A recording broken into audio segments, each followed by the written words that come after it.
Hello guys, welcome back to my channel online स्टडीरा।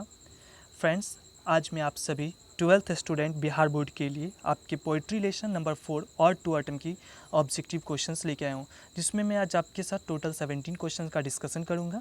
दोस्तों, इससे पहले यदि आपने मेरे प्रोस सेक्शन का वीडियो नहीं देखा है तो आप प्लीज़ जाके ज़रूर देखें। आप इस आशा में ना बैठें कि शायद एग्ज़ाम ना होगी। मैंने आपको ये बात स्टार्टिंग पीरियड में भी कहा था कि एग्ज़ाम तो बिल्कुल होगी होगी, और जैसा कि आज का आपने सिनेरियो देख रहे हो कि एग्ज़ाम बिल्कुल लाइन बाय लाइन सारी कंडक्ट करवाई जा रही है। तो फ्रेंड्स, आप अपनी प्रिपरेशन को पीक पर ले जाएँ, और उसके लिए जो है आपको जहाँ तक हमसे मदद जो भी चाहिए आप बिल्कुल कमेंट सेक्शन में ज़रूर बताएं। देखते हैं हम लोग आज इस लेसन के बारे में कुछ महत्वपूर्ण बातें। लेसन नंबर 4 और 2 आइटम, इसके ऑथर की बात करें तो जिनका नाम बनता है जॉन किट्स, और ये जो है आपकी BSCB Bihar board rainbow book की आपकी लेसन है। चलिए स्टार्ट करते हैं। आज का हमारा फर्स्ट मोटिवेशनल कोट से स्टार्ट करेंगे हम लोग। आज का हमारा मोटिवेशनल कोट दिया हुआ है, you can't have a better tomorrow if you are still thinking about yesterday. समझिएगा ध्यान से, you can't have a better tomorrow. आपका कल का जो दिन होने वाला है वो तब तक अच्छा नहीं होगा जब तक आप बीते हुए कल के बारे में सोचते रहेंगे। मतलब आप ये सोचते रहेंगे, अरे मैंने कल ये बहुत गलती मैंने कर दिया, बहुत अफसोस हो रही है। तब उस बात को जब तक भूलेंगे नहीं तब तक आपकी आने वाली जो कल है वो कल से बेहतर नहीं हो पाएगी। इसलिए दोस्तों, गलती सभी से होती है। आप भी अपनी गलती को भुलाएं और आप अपनी प्रिपरेशन को कंटिन्यू करें। और आप अपने अभी तक नहीं स्टार्टिंग किया है तो आप उस सारी बातों को भूल के आपके पास जितने भी दिन बचे हुए हैं उसमें आप अपनी प्रिपरेशन को एक बहुत ही बेहतर परिणाम दे सकते हैं। चलिए स्टार्ट करते हैं हमारे आज का क्लास। हमारा फर्स्ट क्वेश्चन दे रखा है, और to autumn is written by. और टू ऑटम के लेखक कौन हैं, इसके पोएट कौन बनते हैं? क्या जॉन डॉन बनते हैं? सर, आपने पहले पढ़ा होगा, जॉन डॉन जो है हमारे first lesson sweetest love I do not go के ऑथर बनते हैं। और टू ऑटम के ऑथर जो बनते हैं वो हमारे बनते हैं जॉन किट्स। WH ऑर्डन बनते हैं now the leaves are falling fast के ऑथर। एंड रूपर्ट ब्रूक आपके जो ऑथर बनते हैं वो बनते हैं द सोल्जर के। फ्रेंड्स, आप लोग सभी ऑथर के नाम जरूर याद करते चलेंगे। मैं वैसे रिवीजन में करवा देता हूँ ताकि आपको सुन सुन के ज़रूर याद हो जाए। बहुत लोगों ने मुझसे PDF की मांग की। फ्रेंड्स, आप ध्यान से सुनिए, PDF आप केवल फ़ोन में सेव करके छोड़ देंगे, बट यदि आप वीडियो देखते हैं तो आपको वो सारी बातें आपको दिमाग में रिकॉल होती रहेगी। इसलिए प्लीज़ वीडियो को देखें। मैं एग्ज़ाम के समय में आपको PDF सारे वीडियो के लिंक के नीचे मैं अपलोड कर दूँगा। Question number 2, autumn starts with the departure of the dash. Autumn शुरू होती है, जो ऑटम की जो मौसम है, जो पतझड़ जो मौसम है वो शुरू होती है किसके प्रस्थान करने से? आप अगर रेलवे स्टेशन पे गए होंगे तो वहाँ पे आप दो वर्ड सुनते होंगे, एक होती है अराइवल और एक होती है डिपार्चर। तो अराइवल मतलब आगमन और डिपार्चर का मतलब प्रस्थान।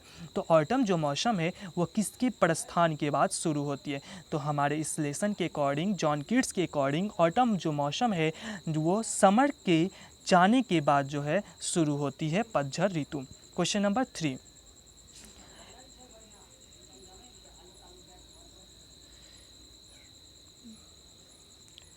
Question number 3, in dash new leaves and fruits come out in trees. ध्यान रखेंगे, कौन सा ऐसा मौसम है जिसमें पेड़ों पर नए नए पत्ते और फल आ जाते हैं? तो हमारा इसका राइट आंसर बनेगा ऑटम। ऑटम एक ऐसा मौसम है जिसमें पेड़ों पे नए नए पत्ते और फल लग जाते हैं। Question number 4, John kit is a dash poet. John Keats कैसे कवि हैं? क्या वो मेटाफिजिकल? सर, मेटाफिजिकल जो पोएट बनते हैं वो बनते हैं जॉन डॉन। वार पोएट की अगर बात करते हैं तो वो बनते हैं रूपर्ट ब्रूक, जो द सोल्जर के ऑथर बनते हैं। और हमारे इस लेसन के जो पोएट बनते हैं जॉन किट्स, वो एक रोमांटिक पोएट बनते हैं। ध्यान रखेंगे, रोमांटिक का मतलब, हमारा कहने का मतलब है वो एक नेचर लवर पोएट हैं। वो प्राकृतिक से जो है उनकी बहुत बड़ी प्यार चलती है, जिस वजह से इन्हें जो है रोमांटिक पोएट के दर्ज इन्हें दिया गया है। नेक्स्ट है, John Keats was born in. John Keats का जन्म कब हुआ है? फ्रेंड्स, आपको मैं बार बार बोलता हूँ, यदि आपसे ये क्वेश्चन याद हो जाता है तो बेटर है। If you can't able to recall this questions then leave it guys. यदि आपसे नहीं हो पा रहा है तो छोड़ दें। तो John Keats was born in, John Keats का जन्म कब होता है सर? तो जॉन किट, एक मिनट, सॉरी गाइस, क्वेश्चन थोड़ी सी, John Keats was born in, John Keats का जन्म कब होता है? तो हमारा राइट आंसर बनेगा सर 1795। और ये एक ऐसे ऑथर थे जिनकी मृत्यु करीब 26 वर्ष की उम्र में ही हो गई थी। 26 वर्ष जब इनकी आयु थी तभी इनकी मृत्यु हो गई थी। Next question number 6, John Keats was born in dash London. तो सबसे पहला बात ध्यान रखेंगे, जॉन किट का जन्म कहाँ पे होता है? तो जॉन किट का जन्म होता है सर लंदन में। लंदन में भी कहाँ पे होता है सर? तो लंदन में जो जन्म होता है इनका सर मूर फील्ड्स में। कहीं कहीं पे आपको यहाँ पे लिखा मिलेगा मून फील्ड्स भी, तो ध्यान रखेंगे आपके लास्ट में फील्ड्स लगा जरूर होगा, मून फील्ड्स या मूअर फील्ड्स। वैसे राइट आंसर मूअर फील्ड्स ही होंगे। तो जॉन किट का जन्म होता है सर मूअर फील्ड्स लंदन में। नेक्स्ट क्वेश्चन नंबर 7, और टू ऑटम कंजिस्ट, और टू ऑटम में कंजिस्ट हैं, कितनी संग्रहित हैं? क्या संग्रहित है? स्टेंजा, कितने पैराग्राफ संग्रहित है सर? इसमें जो हमारे और टू ऑटम में जो है, यदि आपने बुक देखा होगा तो सर उसमें 3 स्टेंजा कंजिस्ट हैं, उसमें 3 पैराग्राफ दिया हुआ है। ध्यान रखेंगे नेक्स्ट इसी में हर एक स्टेंजा में सर 11 लाइन्स दी गई है। इट मीन्स सर इसमें टोटल जो है 33 लाइन्स और टू ऑटम में बातें की गई है। नेक्स्ट क्वेश्चन नंबर 8, और टू ऑटम इज़ एन, और टू ऑटम है एक क्या है? क्या एक एपिक है? सर एपिक उसे हम कहते हैं जो कोई महान पुरुष की बातें को लिखी जाती है। एलजी, एलजी उसे कहते हैं जो शोक, किसी के दुखासन में, दुख शोकाकुल में जो गाई गई जो कविता होती है उसे एलजी कहते हैं। सोनेट्स, सोनेट्स सर 14 पंक्ति की कविता को हम सोनेट कहते हैं। हमारा बचता है यहाँ पे जो है सही ऑप्शन बनेगा, बिल्कुल दिखने से लग रहा है तो आपके एग्जाम में ऐसे क्वेश्चन ही पूछेगा और टू ऑटम, आपको वहाँ से ऑड को क्या करेगा, वो गायब कर देगा, वो केवल पूछ देगा to autumn is and dash, to autumn क्या है? तो आपको वहाँ पे ध्यान रखना होगा टू ऑटम जो है हमारा एक ऑड है, एक पोयम है। ऑड का मतलब भी कविता ही होता है। Next question number 9, who was a great lover of nature. आपके इस पूरे कविता में, सॉरी इसके पूरे आपके जो रेनबो बुक है उसमें ऐसे 2 पोयम हैं, एक तो now the leaves are falling fast और एक तो है और टू ऑटम, जिसमें केवल और केवल प्राकृतिक की सुंदरता का वर्णन किया गया है। तो इस वजह से जो है आपको ध्यान रखना, यदि आपसे क्वेश्चन बनता है लवर ऑफ नेचर, मैंने आपको पहले बताया था रोमांटिक पोएट भी नाम आए तो जॉन कीट्स, और लवर ऑफ नेचर की भी बात होती है तो भी हमारा बनेगा sir right answer John Keats से। जॉन डॉन मैंने आपको पहले बता दिया था सर, ये John Donne sweetest love I do not go के ऑथर बनते हैं। Rupert Brooke the soldier, Kamala Das my grandmother house के पोएट बनते हैं। नेक्स्ट क्वेश्चन नंबर 10 पे आते हैं, dash is called the season of mellow fruitfulness. कौन ऐसा मौसम है जिसे हम मैलो फ्रूटफुलनेस कहते हैं? सो मैलो फ्रूटफुलनेस का मतलब वैसा मौसम जहाँ पे जिस समय सारी जितनी जो भी पेड़े हैं सभी पे फल लग चुके हैं, सभी पेड़ों पे जो हैं फल पक चुके हैं, फल तोड़े जा रहे हैं, सभी तरह से फलों से सुगंधित वातावरण बन चुका है, उसे कहते हैं मैलो फ्रूटफुलनेस। तो ऐसा कौन सा मौसम है? तो ध्यान रखेंगे हमारा राइट आंसर बनेगा autumn is called the season of mellow fruitfulness. I hope आपको अभी तक के सारे क्वेश्चन समझ आए होंगे। Next question number 11, the profession of John Keats was else. John Keats जो थे उनका प्रोफेशन था इसके अलावा, वो और भी थे, एल्स मतलब भी, प्रोफेशन था जॉन किट्स का। जॉन किट्स क्या थे? जॉन किट्स तो एक क्या थे? पोएट तो थे ही थे। क्या वो बैंकर थे, क्या वो कारपेंटर थे, सर्जन थे या डॉक्टर थे? सर यहाँ पे जो है जॉन किट्स जो हैं एक सर्जन थे। वह कहीं पे लंदन में ही एक अप्रेंटिसशिप की तरह वह काम कर रहे थे, एक सहायक बन करके, एक सर्जन बन करके। वह कवि के अलावा वह ऐसा भी काम कर रखे हैं। तो ध्यान रखेंगे जॉन किट्स जो ऑथर बनते हैं और टू ऑटम के, वह एक सर्जन भी थे। Next question number 12, dash is twittering in the sky. आसमान में कौन चहचहा रहे हैं? ट्विटरिंग का मतलब होता है चहचहाना।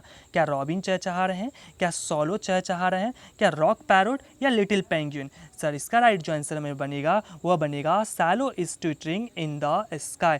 सैलो इस कविता में चर्चा की गई है जिसका हिंदी होता है अबाबिल नाम की एक चिड़िया है जिसे सैलो कहा गया।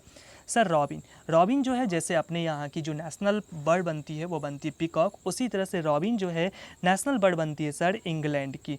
इंग्लैंड के थे author John Keats. John Keats का जन्म हुआ था इंग्लैंड के मूरफील्ड में। ठीक है, आपको next question number 13, John Keats died due to dash at the age of 26। मैंने आपको स्टार्टिंग में बताया ये सबसे छोटे कवि थे जिनकी बहुत जल्दी ही मृत्यु हो गई थी, और इनका जो पोएट का जो करियर था वो मात्र और मात्र 5 साल ही रहा था। तो जॉन किट्स जो है उनकी मृत्यु हो गई थी 26 की एज में। कौन सी बीमारी की वजह से? क्या कोविड-19 की वजह से हुई, स्वाइन फ्लू की वजह से हुई, ट्यूबरक्लोसिस की वजह से हुई, या हंता वायरस की वजह से हुई? ये थोड़ा सा आपको चाइनीज़ आपको दिख रहा होगा, ध्यान रखेंगे। जॉन किट्स की जो मृत्यु होती है वो आपकी होती है ट्यूबरक्लोसिस की वजह से, वो भी 26 एज में ही। Question number 14, John Keats died in. John Keats की मृत्यु होती है कौन से ईयर में? सर जॉन किट्स की जो मृत्यु जो होती है, एक मिनट, जॉन किट्स की जो मृत्यु होती है सर वो होती है 1821 में, और इनकी जो मृत्यु होती है वो होती है इटली के रोम में। और जॉन किट्स की जन्म बात करें तो जन्म कहाँ होती है सर? इंग्लैंड के मूरफील्ड्स में। ठीक है, आई होप आपको सभी क्वेश्चंस मैं आपको बेहतर समझा पा रहा हूँ। नेक्स्ट क्वेश्चन नंबर 15 क्वेश्चन नहीं है, आपके एग्ज़ाम में कुछ 1-2 ऑब्जेक्टिव ऐसे भी क्वेश्चन बनते हैं जिसमें आपको कोई एक पोएम की लाइन लिख दी जाएगी और पूछ दी जाएगी this line is taken from. ये लाइन ली गई है कौन से पोएम से ली गई है? क्या है लाइन आपकी दी गई है? And gathering swallows twitter in the sky. ये लाइन एक ही लाइन है, आपको दूसरी लाइन से नहीं समझिएगा।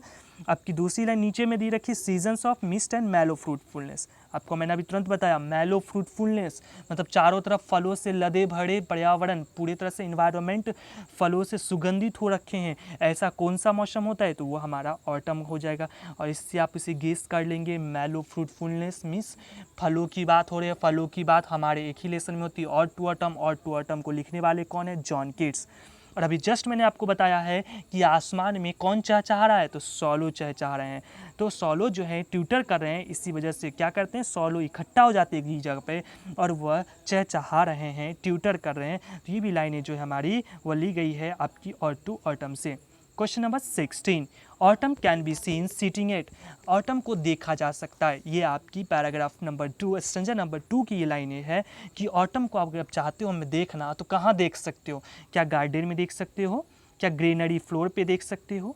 ट्री पे देख सकते हो? फील्ड्स पे देख सकते हो। फील्ड्स का मतलब होता है खेत, ट्री का मतलब पेड़, ग्रीनरी फ्लोर का मतलब होता है अनाज के आसन पर, अनाज के फर्श पे या बगीचे में। तो सर ऑटम आपको दिखेगा, जब भी आप देखना चाहते हो तो वो दिखेगा आपको ग्रीनरी फ्लोर पे, अनाजों के आसन पे, अनाज गृह में वो जो है आपको दिख जाएगा autumn. Question number 17 and last question, autumn is the close friend of. Autumn बहुत ही घनिष्ठ मित्र है। किसका घनिष्ठ मित्र है? सर ऑटम जो है घनिष्ठ मित्र है आपका मैच्योरिंग सन का। ध्यान रखें, या तो क्वेश्चन ऐसे भी आएगा who is the close friend of maturing sun. Maturing sun का मतलब जो परिपक्व एक सन होते हैं जो पूरी तरह से फैल जाते हैं, तो उस सन का मतलब जो है उस समय जो है उस सन से जब ऑटम का जब ऋतु होता है तो आप देखते होंगे कि सन की उतनी जो लाइट होती है, हीट जो होती है वह बहुत ही प्यारी लगती है, उससे लोग पसंद करते हैं। और जो अब समर की जो हीट होती है उससे लोग क्या करते हैं, भागते हैं। तो यह कौन सा? तो ऑटम जो है क्या उसके बहुत ही क्लोज फ्रेंड है। किसके फ्रेंड है? तो मैच्योरिंग सन के। मतलब जब दोपहर का भी सूरज आ जाते हैं, ऊपर चढ़ जाते दोपहर में भी, तब भी जो है ऑटम उससे बहुत प्यार करता है, मतलब उससे ऑटम परेशान नहीं होता है। तो आप इसे दोनों तरीके से याद रखेंगे, autumn is the close friend of maturing sun. I hope आपको ये सारे क्वेश्चन समझ में आएंगे। यदि आपको मेरा चैनल अच्छा लगता है तो प्लीज़ दोस्तों के साथ इसे शेयर करें, लाइक करना बिल्कुल ना भूलें। Thank you for watching my